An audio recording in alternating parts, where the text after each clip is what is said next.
Welcome to the Fear and Greed Daily Interview. I'm Sean Aylmer. First Nations people are almost entirely absent from executive roles, despite making up 5% of the national workforce. And at the same time, Indigenous Australians are feeling the burden of cultural load, being tasked with educating others, including things like Acknowledgements of Country. Yarrabunippa woman Cara Peake is a lawyer and entrepreneur and the co-founder of Cultural IQ, an organisation providing culturally appropriate training to Australian businesses. Cara, welcome to Fear and Greed. Thank you for having me. I mentioned in the introduction a statistic from last year's Australian Indigenous Employment Index, which was released by the Minderoo Foundation, which of course is funded by the Forrest family of Fortescue Metals fame. First Nations people fill only 0.7% of senior management positions across the country.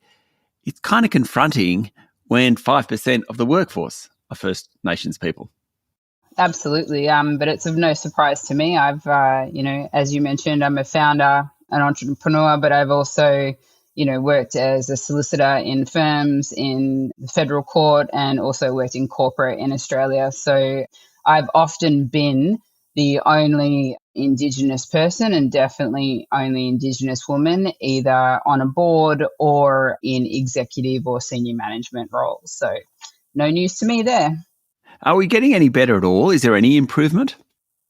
I think that there is some improvement to a degree, but really it's about the pipeline and it's creating a critical path to success that has minimal cultural load and maximum support. And that takes everybody else also increasing their cultural IQ and their cultural intelligence to make that happen. Okay, so let's talk about that. When you talk about cultural IQ, what are you talking about?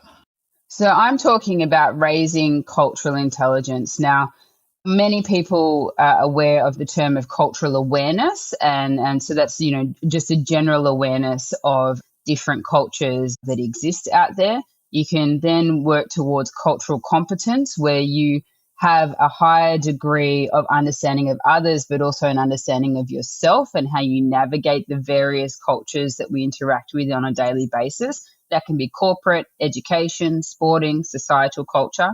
Cultural intelligence is getting into a space where you can actually easily kind of traverse between the cultures. You can understand, unpack, and recognize your own bias, how that affects your decision making, your thought processes, how you process information or react to information, and then also go away to understanding how other people do also, and meeting in the middle for mutual benefit. That's no easy task, Cara, though, to get to that point. Oh, no, it's not. It actually takes a lot of self-reflection, like most things in life.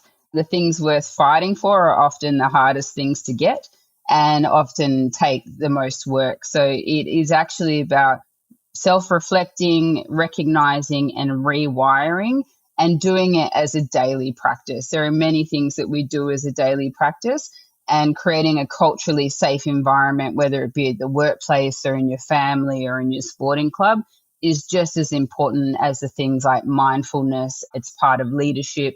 And so it's something that you kind of have to commit to and understand that everybody's different, but that's not necessarily a bad thing. Okay, so let's talk about the workplace, since we're a Fear and Greed here, which is a business podcast. Companies do make a thing of employing culturally diverse groups. It might be First Australians, it may be people with English as a second language, it may be people from overseas, etc. But employing is probably 20% of it. Actually making individuals feel comfortable in the workplace and having that sort of cultural IQ, though, that must take a lot of work for a company to actually fulfill what it needs to do. Absolutely. I mean, it's a lot of work, but it's also important to look at it as absolute risk mitigation. It reduces legal risk, OH&S risk, and all those types of things through creating shared understanding and a common communication methodology as well. Because the biggest downfall in this space, much like any relationship breakdown, will be in communication. And so you can embed it in the organization through an auditing process, through consistent, continual cultural training that takes people on a journey, because it is a lifelong journey. It's not something that we're saying that, a business needs to, implement 100% and job done, tick the box and it's done. It is about continuous learning from the shop floor to the board and back again. And in that process, it can be embedded in systems, audits, checks, etc., much like anything else would be. And in fact, can bolster the bottom line, increase productivity, focus, and output generally. And also, as you said, recruitment's one piece. This is about retention and growth and innovation in that growth as well. Stay with me, Cara. We'll be back in a minute.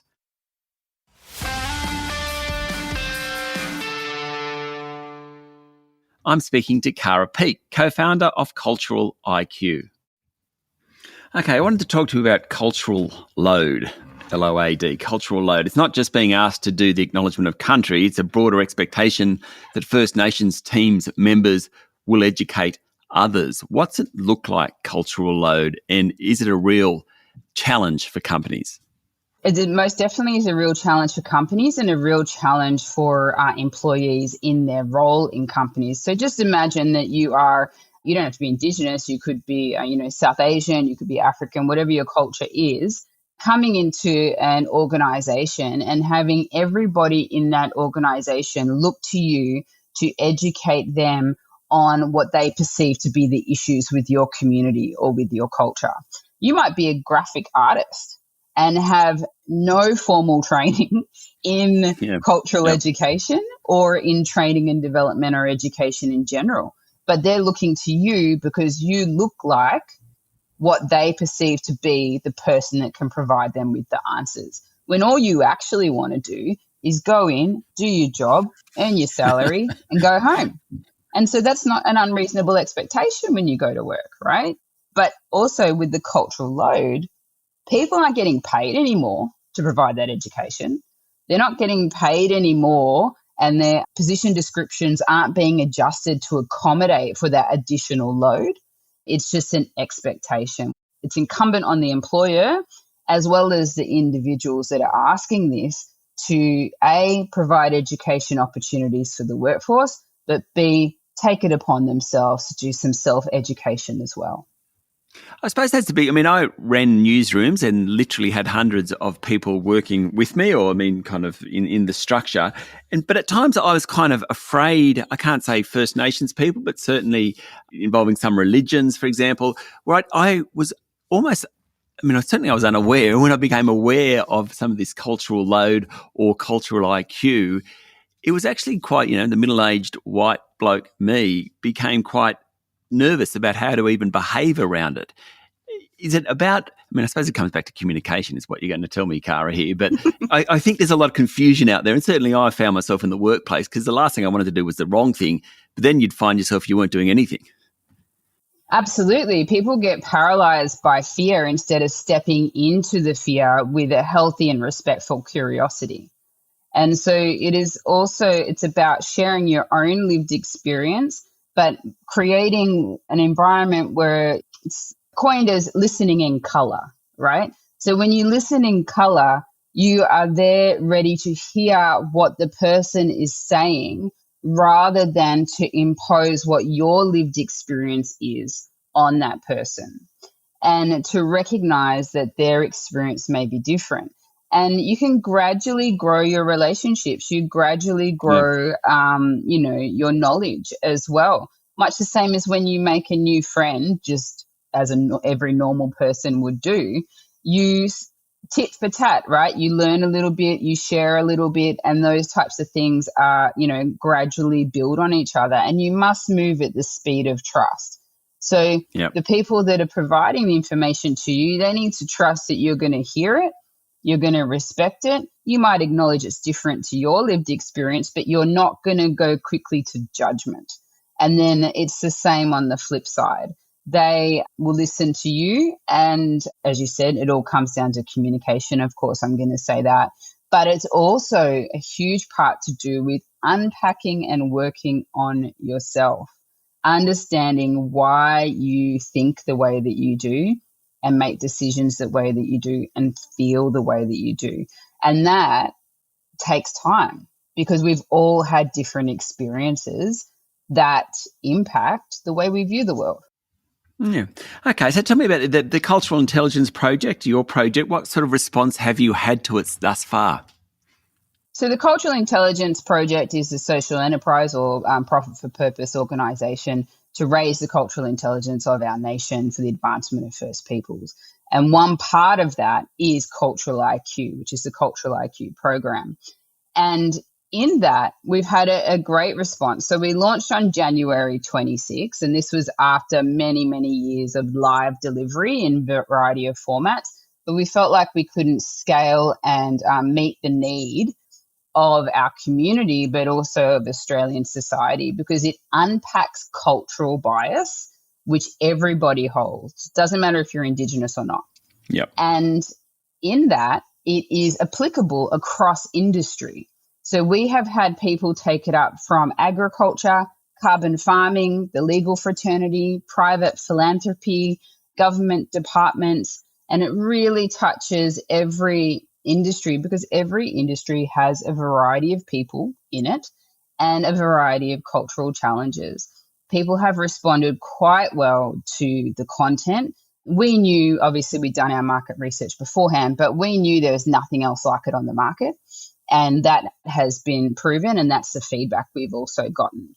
It's like university level knowledge delivered in a manner that the man on the street or woman on the street can understand and resonate with live examples from a First Nations worldview, obviously, because we're Aboriginal people, but with other cultural inputs and examples as well from our own familial connections, but other cultures that we've engaged with or worked with as well. So really great response.